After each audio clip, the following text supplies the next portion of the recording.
各位同修、各位大德，我哋今日咧繼續講《地藏菩薩本願經》啊。咁我哋咧睇下經文啦。斯人勸屬假因業故墮惡趣者，即當結束，沉思男女兄弟姐妹，塑化地藏形象，展礼功德，行具解脱，生人天中，受生妙樂。咁呢度一段啦。呢段咧經文咧就接住前面嗰段咧嚟解釋。呢段咧就係講咧分開兩段嚟解釋哦。初墮落惡道者得解脫。第二段咧就係生天啊，生在人天當中嘅一個因。意思講就係我哋嘅家屬哦，無論嘅男啊女啊老啊少好，其往生咗就係死咗啦，墮落。咁你應該咧點樣嚟幫其脫離呢個惡道？所以呢段咧就係講咧假因業者，呢個假因業者咧就係講假即係因嘅成惡，就係相繼、相待之三種假。而個以虛妄不實咧，故名咧叫假。所以講呢個假因業故墮惡趣者，時間計咧就經過劫數咁多。所以大家都知道因成咧，外邊嘅塵咧同裏邊嘅根咧就相繼。但若裏邊嘅內根相待咧，就兼待咧滅無之無，橫待三無為之無心。就等於講我哋愛知道，因為一個人作業啊，做咗呢個業嘅因，就必定咧就係受果報。點解佢假因咧？假嘅因業咧，咩原因咧？就係因為咧眾生咧係以妄想心我，就係以假心我，唔知道唔明白做下咗嘅因我，咁咧佢咧就變成咧佢就受呢個果。如果真係一日嘅開悟啊，覺悟咗，醒咗啦，點知道一切啲罪業咧係我自己做落嚟嘅，所以我自己咧受翻呢個果。所以在佛嘅角度、菩薩嘅角度睇，呢啲就係因為假因業報，假因嘅業喎，就係因為我哋迷惑啊。咩叫迷惑？因為唔清醒啊。所以到你醒咗之後咧，你知道原來一切都係夢嚟嘅，都唔真實嘅。但係等於講，我哋就發夢當中嘅，哇，好逼真喎，好真實哦，好緊張喎，哇，俾賊追哦，哇，攞刀嚟死斬我，我哋搏命走啊，仲要再做夢中仲嗌救命啊，救命啊！到醒咗，自己點啊？當時流大汗咯，哇，真少少俾你斬死啊！所以講一個人唔清醒，就等於講佢做嘅係假嘅因業啊，所以佢就會講佢墮落在哇受咁多場苦咯。到我哋醒咗就，哎呀，自己嚇自己咯。原理就係咁樣咯。所以好多人咧就唔用智慧咧去睇一件事情咯，就會產生我哋咧自己心咧好唔舒服咯，就等於會墮落。到佢醒咗之後，就邊度揾墮落嘅，邊度揾惡道理咧？就因為我哋迷當中嘅時候，就一切都好似有，仲好逼真添，仲好現實添。就等於講，而家我哋自己都唔清楚之下啦，有人鬧你嘅時候咧，你心點樣？係真㗎，哇！真係好唔舒服喎，人哋鬧我喎，人哋打我喎，哇！我心好似好感覺唔舒服喎。到你醒咗之後，一切因緣嘅時候咧，睇清楚冇咩啊。但係講你鬧我邊度啫？意思講你認同接受咧，你就有苦啦。若果你唔認同接受咧，佢鬧你邊度？鬧到邊一笪肉？點解你心咁痛？嗰句話有嘢咩？嗰句話係無形無相啊！你叫佢講攞出嚟，你又攞唔出嚟啊！佢吉到你邊度？你痛邊度？呢度痛，呢度痛啊！就因為我哋唔認得呢個係假嘅，所以我哋咧就當真嘅，所以咧我哋就哇，今日瞓唔着啊，發脾氣啦點？你兩夫妻嘈交嘅時候啊，你老公嘈一句，老婆嘈一句，兩個越嘈犀利。都自己就老婆喊咯，喊到半死。你老公一拳都冇打你，一巴又冇冚你，你喊咩啫？你諗係咩意思？就因為大家都傻咗啊，大家都假啊，都唔知道係假噶嘛，你當真噶？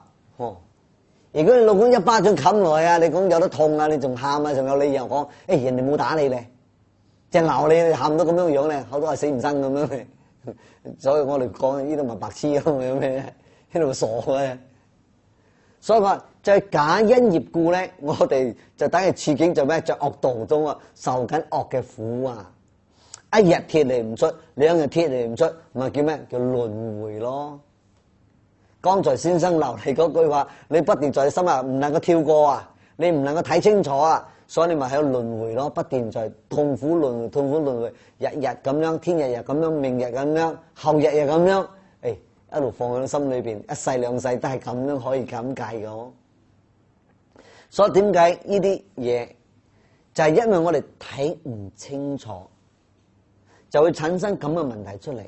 所以講一切凡夫咧，仲未踏入上個聖道嘅階級嗰度計起身咧，你所計見到嘅咧，以為係真嘅，所以因為三假嘅苦集惡。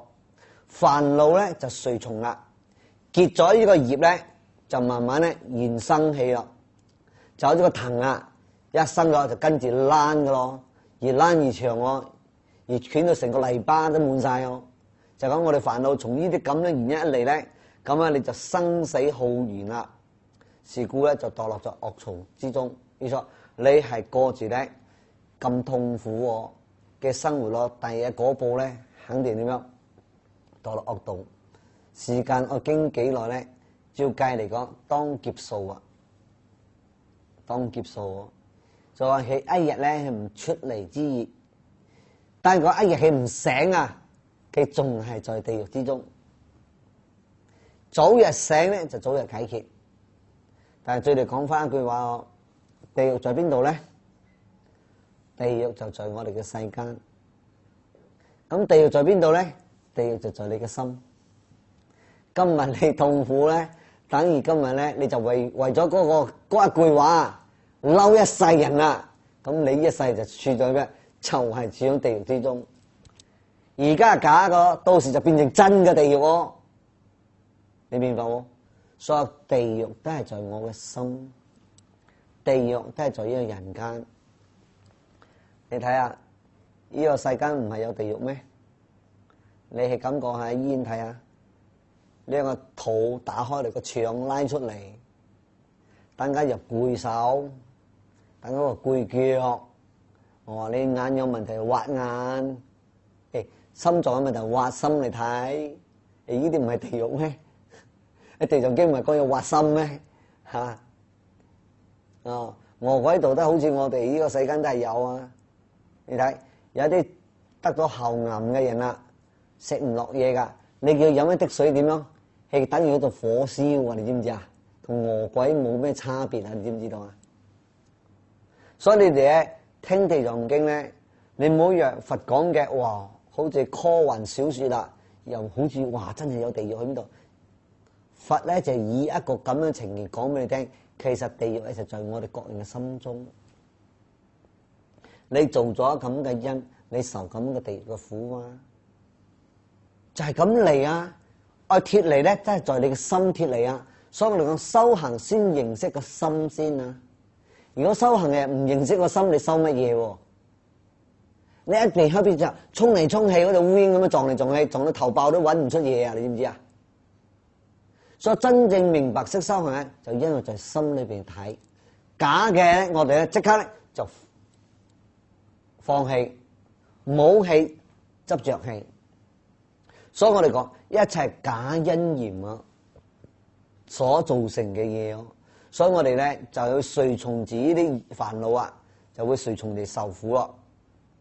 所以我時講呢度講是人見熟咯，就講呢個見熟就講因業受生，因呢個業咧嚟受生啊。所以講咧就講而家就係借住咩成師男女兄弟姊妹呢句話咧，就係講咧你咧而家就係借住啊，借住啲家屬嘅福啊嚟幫你超升，咁咧你就能夠尋找咧即得能夠得到解脫者。所以講你愛點樣幫佢咧？呢個機會係最快脆，相應咧又最速度最快，利益咧又最快。所以就講啊，比如啊有父母念住嗰個仔嘅心好重，咁佢有好多智慧，有好多才咧，又具有大勢力咧，個仔咧在最困難嘅情形之下咧，做父母嘅咧就好快能夠救佢出嚟。一樣嘅道理，所以今日咧地藏菩薩咧嘅慈悲心重哦，所以虔實嘅心智咧，聖財咧充足，神力自在啊，咁咧就能夠隨其嘅眷屬啊，墮落惡道者咧，當下得到解脫。所以呢度就話屋企啊，有男有女嘅，或者啲兄弟或者姊妹啊，能夠塑造地藏菩薩形象咧，就等於講。你請到一個人咧，有咁嘅智慧，有咁嘅能力，去救你嘅親人出嚟嘅容易啊！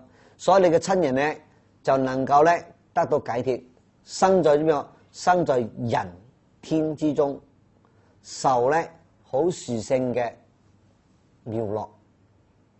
所以你就知道，所以若果有人聽聞咗地藏菩薩嘅名號啊，以及信其所講嘅咧，當知呢個人咧得嚟咧，能得嚟一切所有嘅一切障礙嘅事啊，所以你嘅事情咧就可以解決咗，你能夠得到至無上道。就要將我哋嘅親人往生咗墮落咗惡道咧，將地藏菩薩嘅慈悲嘅願力咧，幫你救導佢出嚟。所以呢度就講。塑造塑畫就用形象嘅銅好鐵又好，或者紙畫又好，布條畫地藏菩薩嘅形象係供奉。所以咧我哋每日咧向佢頂禮，所以地藏菩薩就有咁樣功德咧，就能夠幫佢。就等講將啲功德咧回向俾呢個亡者啊，墮落在惡道噶啦。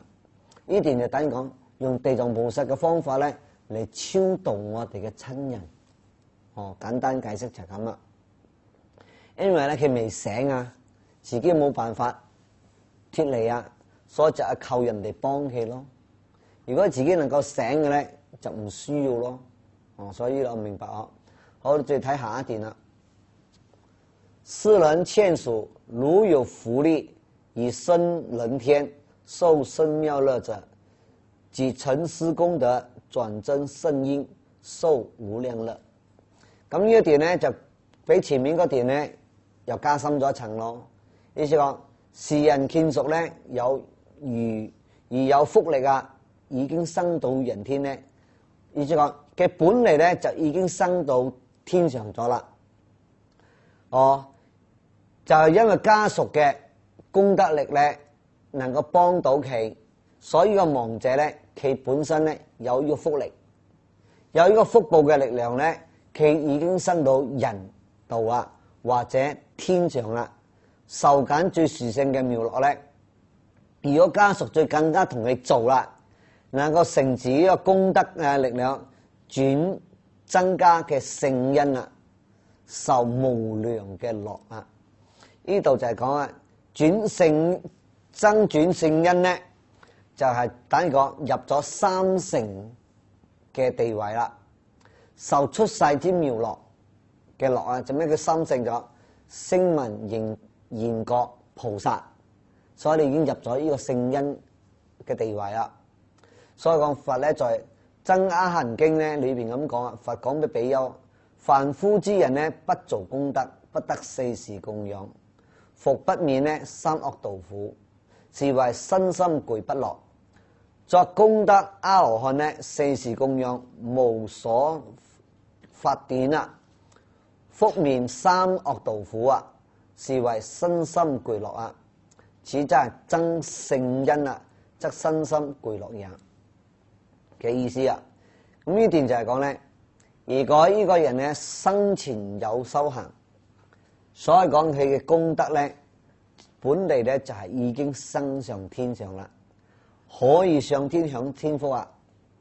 係自己本身就有咗咁嘅能力哦。如果最能夠加熟咧，最能夠同佢做啊，增加佢嘅咧，咁佢嘅功德咧就更加大咯。所作增加咯，轉增加變咗聖恩咯，佢咧就更加福報更加大，佢更加會識修行。就等於講，我哋家屬咧，無論墮落惡道好，一樣同佢做。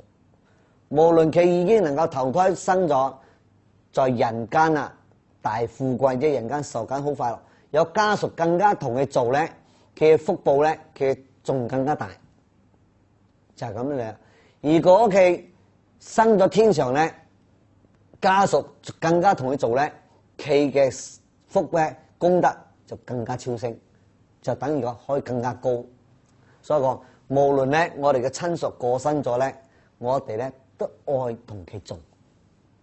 哦，墮落嘅就滅罪解決脫離，善嘅就增加。所以講佛教講嘅道理咧，就我哋以一種報恩心、救度心嚟幫我哋嘅親人過身咗嚟做嘅。好，我哋再睇下一段。世人更能三氣之中一心瞻禮地藏形象，念其名字滿於萬遍，當得菩薩現無邊身，舉告世人，勸屬生界。咁呢一段咧就講咧，分開兩段嚟講。初文就瞻禮念佢嘅名，菩薩顯身；第二啊就三七日中咧，你瞻禮地藏菩薩嘅尊相啊，你好懇切咧，就講念咗10000遍咧，一心嚟稱念地藏菩薩嘅聖號咧，內心咧發出恭敬啊。是故呢個人咧就呢個人咧就能夠感應道交咧，能夠異影異響咁樣嚟跟住佢就見到地藏菩薩出現。所以呢段經文就講，我哋我知道啊，裏邊咧我點樣嚟做？呢個人咧，如果更加能夠用21日嘅時間，就3個星期哦，37日咧就講3721日嚟咧，一心對住地藏菩薩向氣嘅形象咧，咁樣嚟頂禮，不斷咁樣頂禮哦，仲念其嘅名，念嘅名念南無地藏王菩薩，不斷咁樣念滿咗10000遍，就係講你好誠心我，你好專心我，咁樣嚟念地藏菩薩，你拜地藏菩薩，念滿咗10000遍咧，你就當得菩薩啦。呢個地藏菩薩顯咗無邊嘅心、無邊嘅身份咯，嚟講俾呢個人聽，講你嘅親屬咧已經生到邊一個地方啦。如果佢投胎向邊度，生在天上啊，或者住投胎啊，點樣，地藏菩薩會講俾你聽，嚟印證，俾你知道哦，我親人而家點樣啦，哦。所以你就知道，所謂嘅顯無邊身咧，即係隨類而顯形，就講能夠在十方世界之眾生咧，有無邊之類型哦。所以跟佢嘅福有咧種種之差別，所個人嘅誠心咯，就會見到種種嘅差別咯。所以菩薩為咗想度脫一啲無邊嘅眾生咧，是故咧就顯咗無邊嘅資身。我根據地藏十輪經裏邊講，你講一段經文講，此善男子咧成就如是，如我所說不可思議諸功德法咧，堅固誓願啦，勇猛精進咧，為欲成熟咧諸有情故咧，以十方界啊，或是咧顯作大梵王身，為諸有情咧說如應說法啦，或復咧顯做大自在天身啦，如是乃至做地獄諸有情身，顯做如是啊等無量無邊逆類之身啦，為諸有情咧如應說法，隨其所應咧安置在三乘不退嘅轉位。咁呢部十輪經裏邊咧就講咧，你哋誠心誠意咁樣念地藏菩薩，念嘅名咧，佢會顯種種身。所以我哋凡夫咧唔識得、唔明、唔識得佢啊。比如講，你嘅親屬而家墮落地獄咧，你日日咁樣念地藏菩薩，就會顯咧入地獄咯，顯個地獄嘅身咧，係教化個地獄眾生。如果呢個人咧在天上啊，地藏菩薩咧就會顯嘅身咧上到天上咧，同佢同類嚟度佢入個三乘嘅地位啊，就更加進一步嘅修行。如果呢個人投生在印度咧，地藏菩薩就會顯印度嘅身咧嚟幫佢，或者引導佢去法門修行啦，幫助佢。但係我哋凡夫唔識得嘅，所以呢度就講地藏菩薩咧，佢會有度眾生，佢會顯無邊嘅身，好多種類嘅身，或者個眾生墮落畜生道咧，地藏菩薩就會顯畜生嘅身咧去度化佢，幫佢。所以咧喺呢度咧，大家就我知道啊，菩薩正覺應機啊嚟度眾生，眾生需要咩方式嚟度咧，地藏菩薩就顯咩身咧嚟度佢啊。所以呢段咧，大家一定要知道喎。所以佢就顯無邊身，就會講俾你聽喎。哦，等於講你在呢度發出嘅信息，對方咧就會收到。原來一樣，就等於我哋咧對住地藏菩薩嘅形象咧，就向地藏菩薩發出信息，講你係教我嘅親人，我親人咧而家可能墮落去邊度啦。咁你發出嘅信息不斷咧頂禮念嘅名，咁地藏菩薩就收到喎，收到呢個信息啊，佢咧就會去幫你，去到嗰個新嗰個地方咧，嗰個境界之中咧，去度化你嘅親人。所以你哋一定要相信，所以未必一定咧。我以為我真係睇到啦，點樣啊？咁樣下一段經文就講俾你聽，你睇下一段佢講：或於夢中，菩薩現大神力，親領斯人於諸世界見諸千數。咁呢一段經文咧就係講咧，即係夢我夢神咧令你嘅去見到你嘅眷屬，就講或者係在夢中咧，地藏菩薩啦顯咗一個大神力咧，親自咧令呢個人啊，帶呢個人去到嗰個世界之中咧，俾你去睇你嘅眷屬啊，俾你睇，俾你確定咧，哦係真嘅往生咗啦，或者係親自咧帶住你嘅親人咧嚟到你嘅夢中啊，俾你知道佢而家已經往生啦，或者升天啦，或者去咗極樂世界啦。原力咧係在邊度？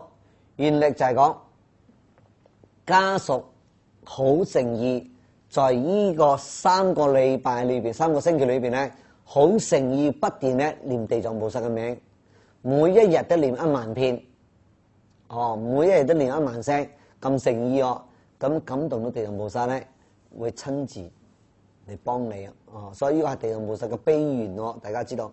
所以於是喺未來嘅諸有眾生等咧，能修行懺悔者咧，從先過去久遠以嚟咧，以佛法之中各增嘅學習嘅善咧，咁樣隨其嘅所修嘅何等嘅功德咧，業咧就有厚薄哦，種種嘅差別啦。所以是故咧，彼等得到清淨嘅時候咧，相咧而不同。所以或有眾生咧得到三業咧循善啦嘅時候咧，不即嘅更得到咧諸如好相。所以你修得善越多咧，你嘅相貌咧就越唔同啦。或者有眾生咧得到三業啦，三種業咧善相時咧，以一日一夜中咧，復見咧光明咧遍滿成個室裏邊。就等於講一個人修行嘅程度唔同喎，你修行嘅業嘅有厚有重，各係唔同。有啲嘅你嘅三業就身口意清淨到咩程度喎？所以你身口意清淨咧，你嘅相就越好睇，明白喎？所以講睇一個人嘅相咧，就可以知道佢修到咩地步啦。所以有啲嘢咧係呃唔到人嘅，哦，係可以呃到世間上一般上嘅凡夫。如果想呃嘢，你有經驗嘅人咧，一眼望落去咧就走唔甩噶啦。所以講咧，有時講你修得善啊，三業循成咧，你嘅相就越好。所以有時啊，有啲嘢修在三業善嘅相嘅時候咧，你在一日一夜當中咧，你會見到有啲人修行啊，哇，好勤力嘅修，見到成個室裏邊光咗，成個室咧充滿晒光啊！乃至有啲啊聞到啊特別嘅好香嘅味道啊，或者檀香啊，或者咩花嘅香，但係唔係你室裏邊有花啊，冇供花啊，但你會聞到呢啲係咩？係因為你嘅心嘅心業咧清淨到冇一個程度啊，所以就會有咁嘅感應。但係呢啲係正常嘅，但係大家唔好覺得好奇怪哦。所以大家明白哦，唔會俾呢啲嘢係迷惑咗。或者你在做善夢，做善嘅夢咧，就會夢中見到咧佛嘅色身咯，嚟為作證，或者手咧摸你嘅頭，或者佛咧會讚歎你善哉，你呢個人修行都點樣？所以你咁清淨啊，我嚟印證俾你知道。所以或者係夢中咧見到菩薩咧嘅身咧嚟作為作證，或者會在夢中咧見到佛嘅形象啊放光嚟做證。其實你哋見到呢啲咧，就經典嚟真察經裏邊講咧係正常嘅，哦，係正常嘅反應喎。但係大家如果問到你唔清楚唔明白嘅咧，喺度講我係你注意我有啲魔嚟變噶，魔嚟討厭你啊，哦，你唔可以執着。但係我哋呢個可以講，見到有咁樣嘅善嘅好嘅境界咧，但係我哋都冇高興，哦，冇去執着啊，冇講，哎呀我功夫幾好咧，到處同你講啊，話尋日見到佛同我摸我頭咧，話尋日佛同我講經咧，或者點點啊，如果嗰個唔學佛嘅講，你神經有問題咧。一定咧會產生毀謗，佢會毀謗我，就係因為你收到咁嘅感應我，意思佛菩薩嚟同你做證我，佢用種種方法呢啲隨上嚟同你做證。咁嗰個修行嘅，如果你另外一個同修同你一齊嘅，如果你同佢講，佢講我修咗10幾年咩感覺都冇嚇，你修3個月就有，你係咪受咗魔？係咪俾魔？迷咗，你小心啊！走火入魔啊！你就當佢呢個人嘅妒忌心喎，佢反而唔係讚歎你喎，佢反而講當你入咗魔咁樣樣喎，佢就毀謗緊當時佛嚟印證，或者菩薩同佢做證，你係真嘅。但係我哋咧本身一個人咧，如果真嘅有咁樣嘅景象出現咧，但係我提醒大家。都冇去執着好啦，哦，冇講哇係顯耀啊，哇我有功夫喎，尋日佛喎，點樣點樣，等佢哋真係假嘅變成真我，等佢本嚟係好證實個，等佢認為你到處同講，你落個圈套啊。所以但係我哋修行嘅咧，我哋咧就唔好貪求咁嘅，見到知道自然就好啦。哦，唔好係擺喺我心裏邊，話到處去炫耀啊，講俾人聽。哦，其實佛菩薩印證咧，其實俾你知道你嘅修行到咩地步啫，係一個安慰啊。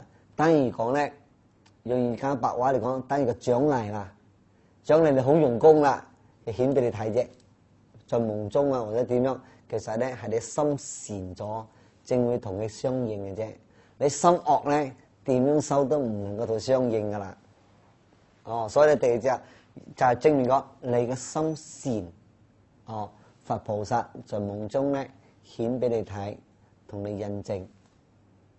但係我哋咧都冇我慢，哦，唔好去到處閃耀喎。所以呢度咧，大家我知道啊。親領時人咧，我以諸世界親見諸眷屬啦，就等於講咧，你好用功努力咁樣念佛咧，佢顯呢個身咧講俾你聽，哦，你嘅眷屬啊，而家響邊個地方？是故咧在夢中咧嚟相告俾你聽，或者係同見到善律嘅天人咧顯個夢，呢啲咧都係真實嘅夢。唔係假嘅，唔係有日有所思夜有所夢嗰種夢啊，係菩薩咧或者天上嘅人啊嚟你夢中嚟印證俾你知道。哦，有啲係俾你知道咗嘅原因。但係講一個故仔俾你聽，就好真實嘅。有時家屬咧都好奇怪嘅，所以我哋有時碰到咧，我見到曾經碰到睇到咁樣故事咧，一個女咧。咁樣咧就係成日掛住阿媽啊！咁樣佢阿媽咧本嚟修行咧修到非常好啊，有功夫喎，而知時至我往生極樂世界我。到嗰日咧，咁樣嘅女啊同講：我2初8咧，我就往生咯。時間係4點喎，朝頭早4點我往生咯。嗰個女咧就為咗咧我佢阿媽我，咁啊而家佢阿媽得個癌症嘛，去往生啦。咁佢阿媽就日日只有一心念佛，哦，好勤力啊！念到咧夢中咧菩薩啦，觀音菩薩咧嚟同佢講，哦，本嚟觀音菩薩攞住一瓶大悲咒水啊，想幫佢解決嘅問題，係同菩薩講啊，我唔想醫啦，哦，我唔想醫好，你快帶我去啦！而家我心咧好想喺極樂世界脫離呢個苦啊！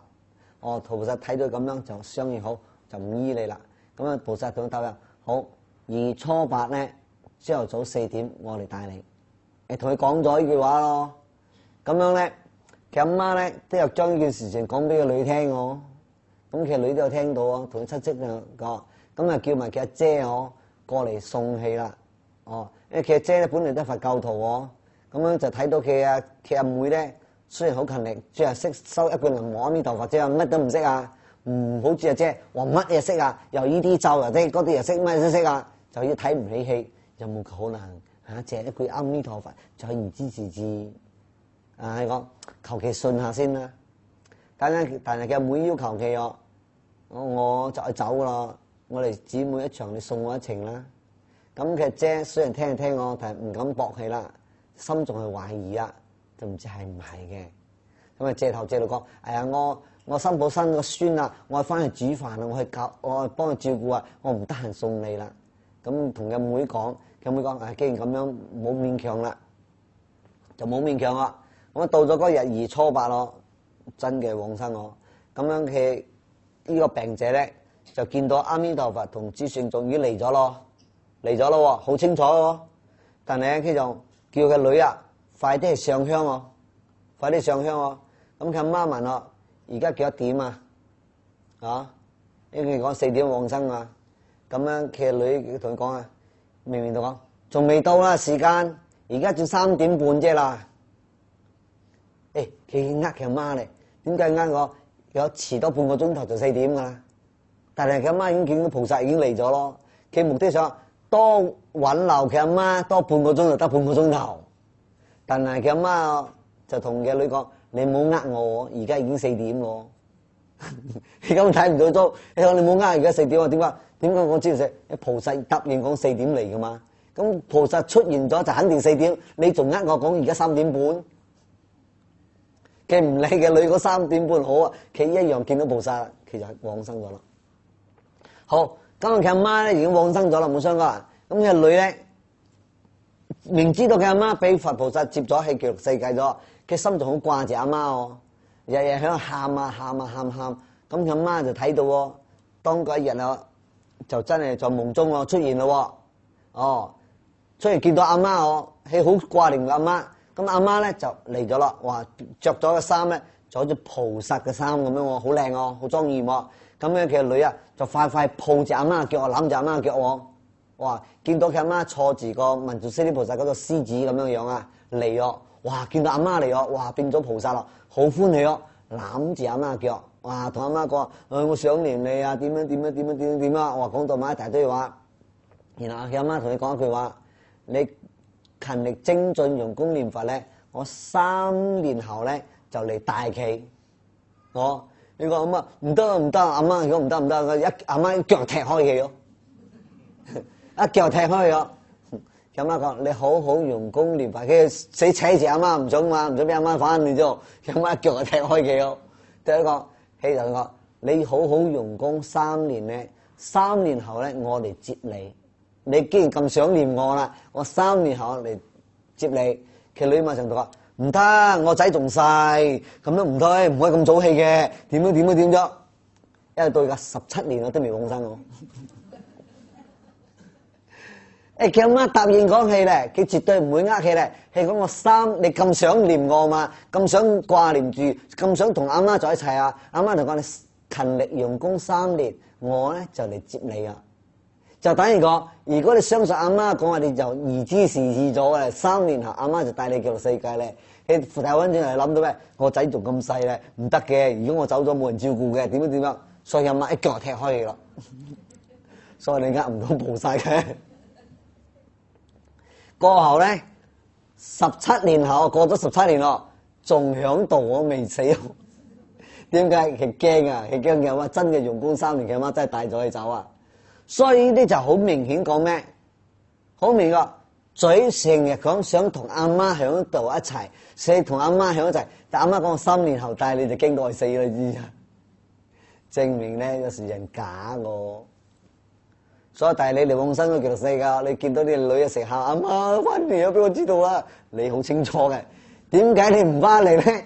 知道啲個女假噶，所以有時你又知道點解你嘅親人往生咗，點解佢唔顯俾你睇？佢睇到一清二楚啦。佢知道你就掛住阿媽啦，我點樣，到時真嘅出現時，你自己就唔想啦。阿媽就講真嘅帶你氣事啊，你驚到死啦！就會諗話我女又細啦，呢個有冇人照顧啦？呢個冇人照顧啊！講一個唔好聽，你做貪戀嘅世間，你邊度係真嘅？我阿媽，我跟住你一齊氣咯。當時係咁講嘅啫，過後就唔係啦。呢個係真人真事啊，在1986年咯，發生在中國係真故事嚟嘅。所以人哋收兒之時真嘅，你好想念佢，真係翻轉頭。所以有時講，我哋講在夢中可以見到啊，知道啊呢個。所以我哋講呢啲夢咧係真實個。所以然後你需要了知哦，善惡凡聖之事咧，無非係夢惡。所以初有夢咧，有夢嘅人啦，唔知夢到見熟生到向邊度。是故咧，你塑造地藏菩薩嘅形象咧，地藏菩薩啦，就會在夢中咧嚟講俾你聽。講俾你聽，你嘅親人已經往生到邊度啦。所以呢種夢咧，你就唔使去猜疑，唔使去懷疑啊，到底係點樣？所以呢段咧，希望咧大家更加知道啊。是故啊，在觀呢個世間咧，所有個夢中嘅事咧，好多人咧都唔相信夢中嘅嘢，以為係假嘅。但係咧，有啲夢咧唔係假個，係真個。有時啊，我哋平常時一個人冷靜啲咧，你今日所發到嘅夢咧，佢已經預告咗俾你知道，知唔知喎？你已經預告咗俾你知，但係往往我哋人咧，我等事情發生嘅時候，正係後悔，係咯，嗰隻夢咯，早就俾我知道咗嘅，你已經嚟唔切咗啦。啊，所以有時咧，眾生咧嚟求你嘅時候咧，都會有。比如講我哋講，所以講在夢中咧，夢到過去世咗嘅親人啊，我哋親屬啊，大部分咧係嚟求超度嘅。哦，只有在軌道嘅時候，正有夢我。究竟你墮落在軌道咧，佢想喺你超度佢啊，所以在夢中出現。但係你唔好講啊，哦咩咩，我夢到啊鬼啊唔得唔吉利啊，唔好嘅事啊。所以往往呢啲咧係想你幫你，係叫你幫佢咯。啊，其實咧，我係講一個真事俾你聽，最近呢2日嘅事情咯，就係尋晚嘅事情啫。咁樣星期五嘅朝頭早臨天光嘅時候咧，我就發到一個好清嘅夢，好清醒嘅夢。我就瞓，其實我已經醒咗噶啦，我瞌住眼。我見到初見到地藏菩薩出現，着住一個袈裟，跟住冇幾耐咧就接咗一個人上嚟，接咗一個人上嚟我。咁嗰個人上嚟，我睇到好似識得又好似唔識得咁樣，一下又諗唔起係邊個，因為好多信徒我睇過，睇到我自己都唔記得邊個。見到一個信徒上嚟嘅時，地藏菩薩接佢上嚟我。咁樣跟住嗰信徒就有蓮花，你坐住蓮花接咗上嚟，跟住最升上去咧就阿彌陀出現咗，就俾阿彌陀咁帶走咗。成個過程嘅夢咧好清楚，雖然係幾分鐘嘅時間啦，我覺得好清楚。跟住我就諗唔通，到底邊個往生嚟顯俾我睇咁嘅意思啊？好啦，到到挨晚咯，5點幾啦，就家屬嚟揾我，喂。一嚟揾我，佢講我先生啊，響出邊啊意外啊，俾事童砸死咗啦，點樣，想揾我係幫佢結個緣啊，點樣？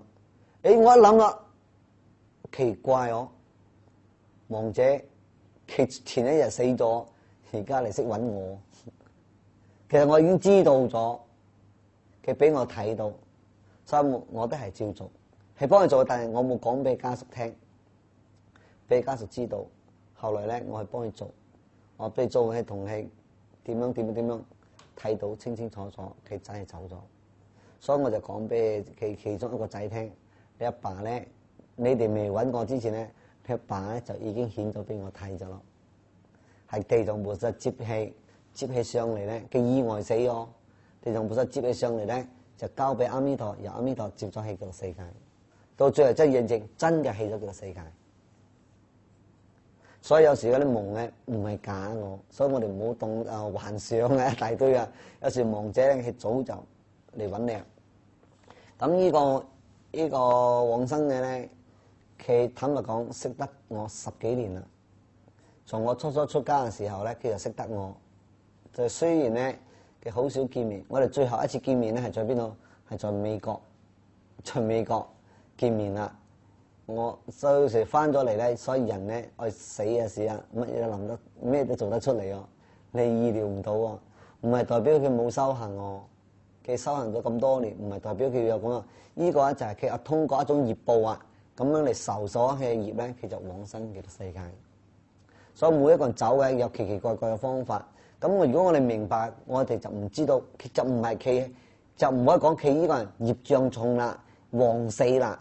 佛菩薩唔保佑啦，收尾講出嚟，佢講我都唔想嘅，但係我借住咁樣嚟走嘅，所以俾一般世間人睇咧，其實佢嘅警惕俾佢仔女睇咧，俾佢老婆睇咧，就係人命無常，隨時都會走，俾佢哋家屬知道呢個原因。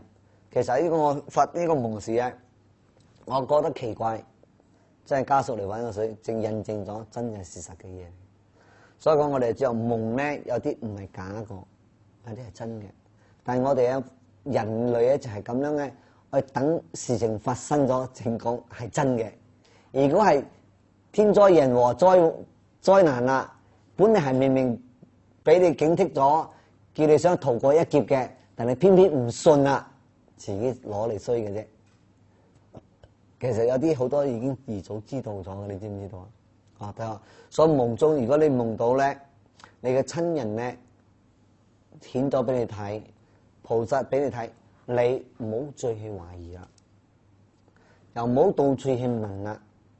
你問到好嘅、明白嘅咧，佢會講俾你聽，恭喜你。如果你問到嗰啲奇怪識啲唔識啲咧，含唔含退、探唔探嗰啲咧，何年咁同你印證咧，你好慘啊！我唔聽。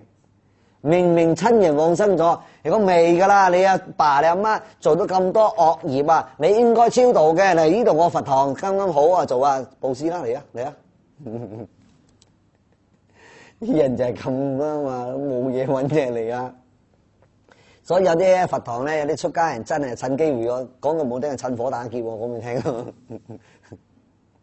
誒，明明印證咗菩薩講你阿爸已經往生咗咧，升咗咧，咁你走去問個師傅，個師傅睇邊度有咁簡單？你咩事都冇做。嗱，而家做超度啦，嗱，佛堂布施啦最好啦，嗱，呢度功德位咧1萬啦2萬啦，中意啦嚟啊！所以講你不如咁講。你心係點樣喐啊？真係想去做啊！所以有時啲嘢就係咁。我曾經碰過咧，有啲信眾同我講啊，明明助念我，佢阿爸真嘅已經往生咗，就顯咗境界我，但個仔啊點樣都仲係去做我，都係做啊！喺佛堂啊，請師傅去做，師傅唔知使咗幾萬蚊去做，你知唔知啊？係做啊，做咩超度法會啊，請咩和尚響佛堂做啊。佢阿爸唔係冇嚟由我，嗰日啦，你幫佢做法事咯，佢一樣嚟我，從極樂世界嚟坐地蓮花嚟我，嚟一下仔，俾佢個仔睇下就走咯。點解走？你哋請呢啲咁嘅嘢做，你啲呃人嘅，唔好浪費個時間，又翻返極樂世界。誒，仲係個仔講俾你聽，佢講問我，師傅點解我爸你黑仔係走嘅？你知你請咩人嚟做冇？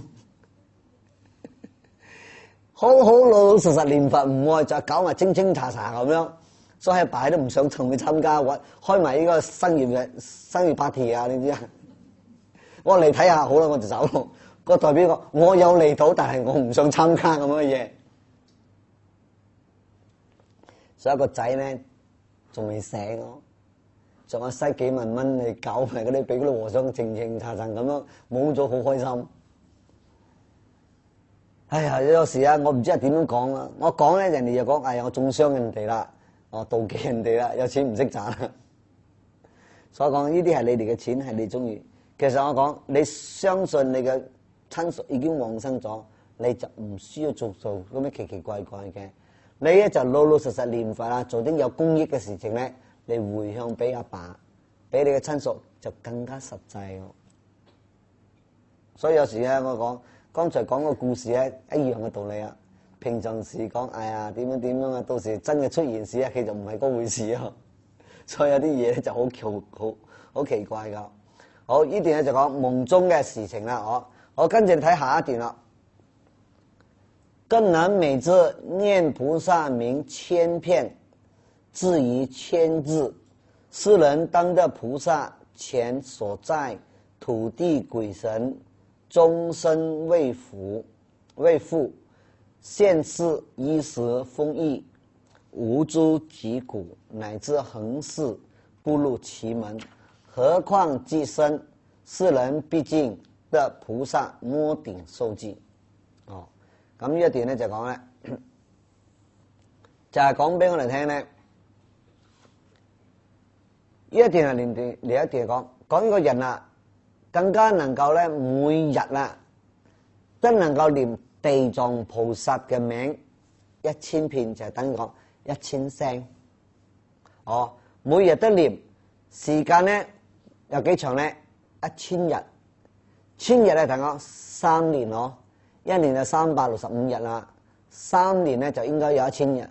我哋講，你每日都念地藏菩薩1000聲，念足3年，咁呢個人咧就能夠得到菩薩咧，菩薩啦就會叫佢所在呢個地方嘅土地神啊，或者鬼神類啊，仲有啦，終身保護住你。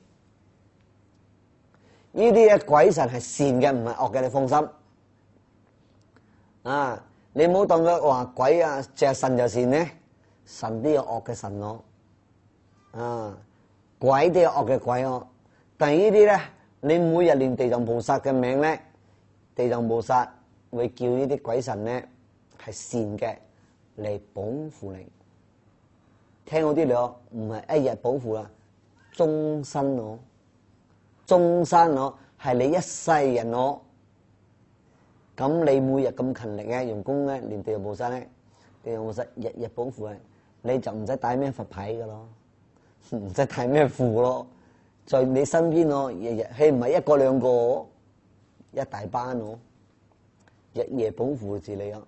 你諗下，仲有乜嘢會害到你咧？所以一個人修行咧，修得好咧，你真係真誠嘅咧，真嘅佛菩薩保護你啊！真係講天龍八部咧，嗰啲護法神啦，日夜保護你，你唔會碰到呢啲唔好嘅事情嘅。講俾你聽，除非我哋嘅心唔真誠啦，有假啦，唔誠心啦，咁你就唔怪啦，唔可以怪菩薩唔保佑你啦。所以呢啲係地藏經裏邊講嘅好清楚。仲有今現世今生你嘅衣食好豐，唔會缺乏，豐益就講你好豐富衣食冇缺乏啦。等仲有咧，冇一切嘅病苦冇其他奇奇怪怪嘅疾病嘅苦嚟揾上你，唔會，乃至咧嗰啲橫事嗰啲橫禍唔會發生嘅身，反而呢啲事情唔會入你嘅屋企。就等於講好多護法神咧，嗰啲瘟神嗰啲唔好嘅事唔會入你嘅屋企嘅門，何況會碰到你嘅身咧？所以呢個人咧，畢竟咧得到菩薩第日啦，菩薩地藏菩薩會同你摩頂受記，受記就等於印證你講語言嚟印證你所以我哋就知道《針察經》裏邊講，現今一世得到好現世嘅果報咧，就係《針察經》裏邊講若講未來世咧，諸眾生等咧，雖不為求禪定智慧出妖之道咧，但周種種嘅眾惡貧窮困苦憂惱被逼者咧，於應恭敬禮拜供養悔所作惡，恒長發願以一切時一切處咧，勤心稱頌我之名號令其至誠咧，以應宿咧脫種種嘅衰老捨此名義生與生處。咁呢段咧《針察經》就講如果有未來世嘅一切眾生咧，雖然佢唔係為咗求禪定或者修智慧嚟出嚟呢個六道嘅之要道咧，咁佢咧就會咧遭遇到種種嘅一切惡或者會貧窮或者會困苦或者會憂惱有憂愁煩惱呢啲嘢種種逼住佢。咁樣你我哋身上咧，雖然你會碰到啲咁樣事情但係呢度教你應該恭敬去禮拜供養地藏菩薩。唔單止咁樣咧，仲去懺悔我哋以往所做過嘅惡。懺悔過咗，你仲有發一個長期發個願發個願講以一切時一切處咧，我勤心嚟稱念地藏菩薩嘅名號。所以你係好咁樣勤心嚟念地藏菩薩嘅名號咧，令佢至誠心咧，你好快脆咧就能夠脫離種種嗰啲衰相或者煩惱嘅。但係你捨棄咗呢個命中之後你肯定會生在善道。呢個真嘅利益咁樣呢個始終嘅修因咧，諸如殊勝咧，感到個果咧，得一樣咁殊勝比前邊咧就唔同啦。咁呢度講土地鬼神咧係指咩嘢？土地鬼神係指咩？指五穀地下所生嘅嚟保護住我哋嘅人民啦。乃至咧，等於講我哋所食嘅嘢咧，所用嘅嘢咧，即係響土地上。所以正講有土地鬼神，明白喎？土地鬼神就係講係扶持我哋咧，俾我哋嘅家宅好平安，乃至我哋人咧行響泥土上啊，有呢啲土地神咧嚟保護住我哋，唔會遇到災禍、橫禍嘅事唔會發生。乃至我哋每日所飲食、所用嘅嘢，都同土地咧有關係。所以我哋會得到豐衣足食啊嘅原理啊，所以你又明白哦。所以今皆係令用扶持你嘅身，就係講你真正嘅每日都念地藏菩薩嘅名號咧1000聲，咁你咧終身咧受到呢啲土地神啊日夜嘅擁護，你日夜咧都可以得到，所以令到你現今咧得到咧3種樂，未後咧得到佛嘅受記。所以講一衣食咧就當豐益，一路從你到老為止，到你苦到你往生嗰刻為止，你都得到好殊勝。所以呢度講第二講冇病苦，所以你身心咧好舒服，所以你唔會俾病嘅折磨，你明白冇？